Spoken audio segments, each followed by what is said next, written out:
ദൈവത്തിന് സ്തുതി. പ്രഭാതകിരണത്തിലേക്ക് സ്നേഹവന്ദനം.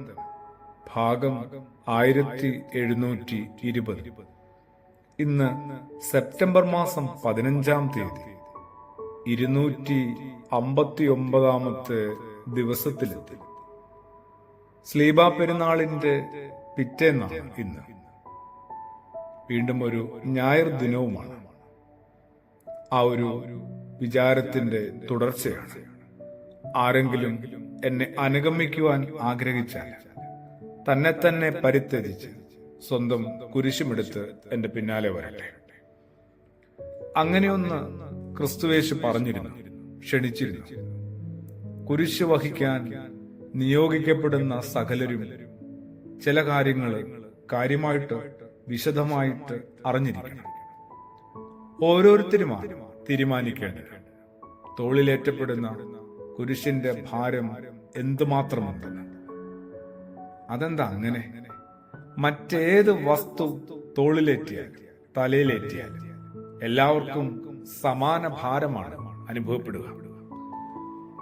50 കിലോയുടെ അരിയുടെ ചാക്ക് ഞാനായാലും നിങ്ങളായാലും തലയിലേറ്റിയാൽ ഭാരം 50 കിലോ തന്നെയാണ്. പക്ഷെ കുരിശിന്റെ കാര്യത്തിൽ അതങ്ങനെയല്ല. ഓരോരുത്തരുമാണ് തീരുമാനിക്കേണ്ടത് തോളിലേറ്റിയ കുരിശിന്റെ ഭാരം എത്രയാണെന്ന്.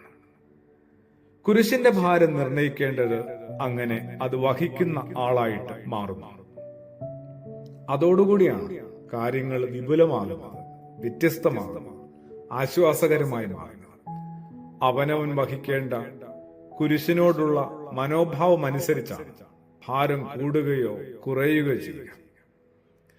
സന്തോഷത്തോടെയാണ് അത് സ്വീകരിക്കുന്നതെങ്കിൽ തെല്ലും ഭാരം അനുഭവപ്പെടുന്നില്ല എന്ന് മാത്രമല്ല, മുന്നോട്ടുള്ള ഓരോ കാൽവെപ്പുകളും നമുക്ക് ലളിതമാകും, അനായാസമാകും. എന്നാൽ പരിഭവപൂർവവും പഴി പറഞ്ഞുകൊണ്ടും തോളിലെടുക്കുന്ന കുരിശുകൾക്കാകട്ടെ ഇരട്ടി ഭാരമല്ല 10 ഇരട്ടി ഭാരം തോന്നും. ആഞ്ഞു പുലുകിയ കുരിശുകൾ ഇന്നോളം എത്രയോ ജീവിതങ്ങളെയാണ് വിശുദ്ധിയുടെ പടവുകളിലേക്ക് ഉയർത്തിയിരിക്കുന്നത്. കുരിശെടുക്കുന്ന യേശുവിനോട് ചേർന്ന് നിന്ന് സ്വന്തം ജീവിതത്തിന്റെ കുരിശുകളെ പതിയെ വിശുദ്ധ കുരിശുകളാക്കി രൂപാന്തരപ്പെടുത്തുന്ന ആരും കാൽവറിയിലെത്തി, സംശയമൊന്നുമില്ല. പിന്നെ അവനോടൊപ്പം നാളെ മഹിമ പ്രാപിക്കുകയും ചെയ്യും. അതുകൊണ്ട് തന്നെ സ്വന്തം സഹനങ്ങളെ കുറെ കൂടി സംയമനത്തിൽ ഒന്ന് കാണാനും ഏറ്റെടുക്കുവാനും പഠിക്കണ്ടേ. പരിഭവവും പരാതികളും ഒന്ന് ഒഴിവാക്കണ്ടേ. ദൈവത്തിന്റെ പദ്ധതിയുടെ ഭാഗമാണെന്ന് പരിപൂർണമായിട്ട് വിശ്വസിച്ച് ഉറപ്പിക്കണ്ടേ. എനിക്ക് നിങ്ങൾക്കുമൊക്കെ അതിനാകട്ടെ. ആമേൻ. ഇന്ന് മലയാളികളെ സംബന്ധിച്ച് തിരുവോണമാണ്.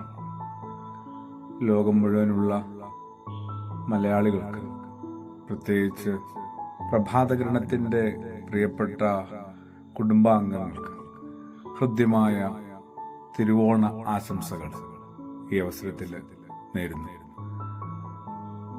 സമൃദ്ധിയുടെയും സമാധാനത്തിന്റെയും സമത്വത്തിന്റെയും സന്തോഷത്തിന്റെയും ഒക്കെ നിമിഷങ്ങളും ദിനങ്ങളും കാലവും എല്ലാ മനുഷ്യനും കൂടെ ഉണ്ടാവട്ടെ എന്ന് ആത്മാർത്ഥമായിട്ട് ആഗ്രഹിക്കുകയും ആശംസിക്കുകയും ചെയ്യുന്നു.